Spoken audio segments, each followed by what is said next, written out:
ঘুমের মধ্যে যে বোবা জিন ধরে এইটা কি সত্যি কিনা এবং এ থেকে বাঁচার উপায় কি? আমরা যদি বলি মেডিকেল সায়েন্সের ফাদার অফ মেডিকেল সায়েন্স ইবনে সিনা রাহিমাহুল্লাহ, তিনি তার কানুন আত-তয়্যিব এই গ্রন্থে তিনি এই ব্যাপারে আলোচনা করেছেন। এই রোগটাকে তিনি চিহ্নিত করেছেন, এটা জাসুম অথবা কাবুস নামে, এটা এক ধরনের রোগ।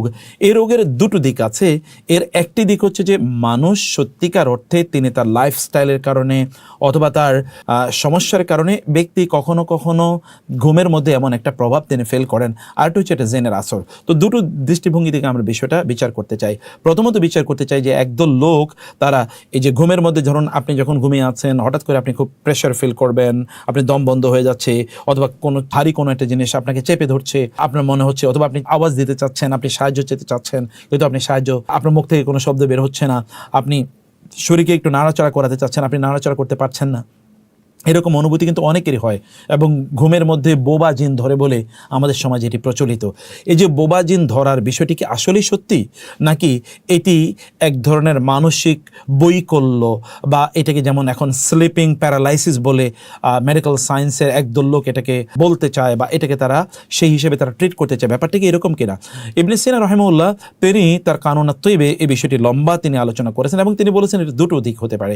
একটা দিক হচ্ছে যে মানুষ তার লাইফস্টাইল বা তার কাজকর্মের কারণে অথবা দিনের বেলা তিনি যেভাবে চলেছেন অথবা তার শরীরকে তিনি যেভাবে তৈরি করেছেন তার উপর ভিত্তি করে কিছু কিছু লোক এরকম প্রবলেমে তারা রাতে তারা মানে যেতে পারে এবং সেক্ষেত্রে অনেকগুলো রিজন এখানে আপনার মুখ্য ভূমিকা পালন করতে পারে। যেমন ধরুন সেখানে আপনি কি খেয়েছেন, আপনি কিভাবে ঘুমিয়েছেন, আপনার হতে পারে নাকের যেখান দিয়ে আপনি নিঃশ্বাস প্রশ্বাস গ্রহণ করছেন সেখানে হয়তো বা ধরুন বাষ্প জমে যাচ্ছে, অথবা সেখানে ধরুন ওই চ্যানেলটা নিঃশ্বাস গ্রহণের বা নিঃশ্বাস ফেলার যেই চ্যানেলগুলো হয়তো বা কোনোভাবে সেখানে কনস্ট্রিক্টেড হয়ে গিয়েছে, সেখানে কোনো ময়লা জমে আছে, এমন কোনো কারণে, বা আপনি অক্সিজেন যথাযথভাবে গ্রহণ করতে পারছেন না, এরকম কোনো কারণে লোকজনের সেখানে সমস্যা তৈরি হতে পারে। এই ইস্যুতে তারা বলছেন যে এখানে কাঁপুনি অথবা ধরুন এখানে খিঁচুনি, যেটাকে আমরা মৃগী রোগের কিছু আলামতের কথা বলি, এমন কিছু হতে পারে। অথবা এখানে লোকজনের ধরুন তাদের যে নিউরোলজিক্যাল অথবা তাদের ব্রেন জনিত কোনো সমস্যার কারণে এটাও হতে পারে। অথবা কোনো ম্যানিয়া মানে হচ্ছে ধরুন কোনো তিনি ভয় পেয়েছেন ইত্যাকারের কারণে কিছু একটা রাতে এমন অভিজ্ঞতা হতে পারে, এটা সত্য। এবং এই জাতীয় বিষয় ইবনে সিনা রাহিমাহুল্লাহ তিনি এটা আলোচনায় বলেছেন যদি কারো যদি এমন মনে হয় তাহলে তিনি 3 ধরনের ট্রিটমেন্টে যেতে পারেন। তিনি ধরুন একটা হচ্ছে রাসূল সাল্লাল্লাহু আলাইহি ওয়াসাল্লাম যেটা হিজামা এখন তো আমরা জানি শিঙ্গা লাগানো, এরকম কোনো চিকিৎসা তিনি গ্রহণ করতে পারেন। এর মাধ্যমে শরীর থেকে যে খারাপ রক্ত আছে এগুলো বের হয়ে যাবে ইনশাআল্লাহ। অন্যান্য যে সকল শারীরিক যে সকল সমস্যা আছে এগুলো তার মাধ্যমে দূর হয়ে যাবে। শিঙ্গা তিনি গ্রহণ করতে পারেন, এটা একটা পদ্ধতি। তিনি বলছেন তার খাদ্যাভ্যাসকে তার পরিবর্তন করা দরকার, মানে তিনি আসলে খুব কম পরিমাণে খাবেন, অনেক বেশি পরিমাণে তিনি খাবেন না, রাতে তিনি একটু আর্লি খেয়ে ফেলবেন এবং আর্লি তিনি একটু ঘুমাতে চেষ্টা করবেন, এরকম 2 নম্বর পদ্ধতি।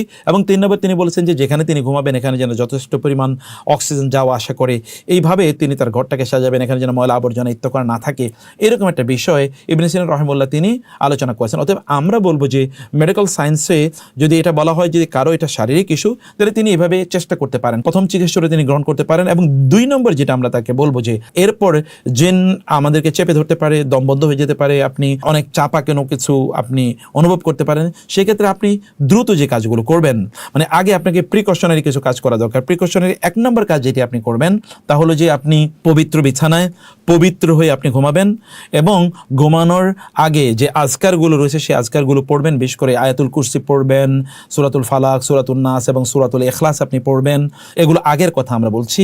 এবং ঘুমানোর আগে আল্লাহুম্মা বিইসমিকা আমুতু ওয়া আহইয়া বিইসমিকা রাব্বি ওয়াদা'তু যামবি ওয়া বিকা আরফাউহু ফাইন আমসাকতাহা ফারহামহা ওয়া ইন আরসালতাহা ফাহফাজহা বিমা তাহফাজু বিহি ইবাদাকাস সালিহিন। এই দোয়াগুলো আপনি পড়বেন, সুবহানাল্লাহ, আলহামদুলিল্লাহ, আল্লাহু আকবার, এগুলো পড়বেন। আয়াতুল কুরসি পড়বেন এবং সূরাতুল বাকারার শেষের 2 আয়াত পড়বেন। আপনি জানেন রাসূল সাল্লাল্লাহু আলাইহি ওয়াসাল্লাম বলেছেন কেউ যদি আয়াতুল কুরসি পড়ে তাহলে আল্লাহ সুবহানাহু ওয়া তাআলার পক্ষ থেকে তার জন্য একজন হাফিজুন লাম ইয়াজাল আলাইহি হাফিজুন, আল্লাহর পক্ষ থেকে একজন নিরাপত্তা প্রহরী তাকে সারা রাত জুড়ে তাকে পাহারা দিয়ে থাকে এবং শয়তান তার নিকটবর্তী হতে পারে না। এটা হাদিসের কথা, সহিহ হাদিসের কথা। আবার সূরাতুল বাকারার শেষের 2 আয়াত পড়বেন, আমানার রাসূলু বিমা উনজিলা ইলাইহি মির রাব্বিহি ওয়াল মুমিনুন। এর যদি আপনি পড়েন তাহলে রাসূল সাল্লাল্লাহু আলাইহি ওয়াসাল্লাম বলেছেন কাফাতাহু, অর্থাৎ শয়তান তাকে কোনো সমস্যা করতে পারবে না, আল্লাহ তাআলা তার জন্য যথেষ্ট হয়ে যাবেন এই 2 আয়াতের কারণে। এটি কিন্তু আমরা সহিহ হাদিসে দেখতে পাই। অথবা আপনি আমলগুলো করবেন। আপনি ডান কাত হয়ে এবং আপনি পবিত্র বিছানায় পবিত্র হয়ে আপনি ঘুমাবেন, এই বিষয়গুলো আপনি করবেন ইনশাআল্লাহ।